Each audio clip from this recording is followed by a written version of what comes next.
खबरों पर। दुनिया के हर माशरे में कम या ज्यादा रिश्वत का चलन है, लेकिन ऐसे लोगों की भी कमी नहीं जो रिश्वत लेने से सख्ती से गुरेज करते हैं।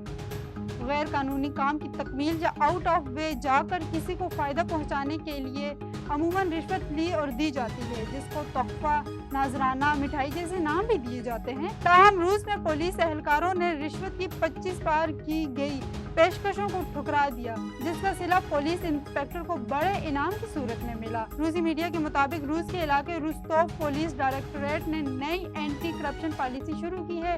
इस पॉलिसी के तहत वो पुलिस एहलकारों को जो रिश्वत की पेशकश कबूल नहीं करते बल्कि महकमे को रिपोर्ट करते हैं तो इसकी हौसला अफजाई के लिए पेशकश की गई रकम के मुसावी इसको इनाम दिया जाता है। भारतीय रियासत बिहार में डाक बाबू नामी कुत्ते का रिहायशी सर्टिफिकेट जारी कर दिया। वो ट्रांसपोर्टर पर खुसूसी नजरसानी के दौरान हकाम की जानिब से जारी किया गया।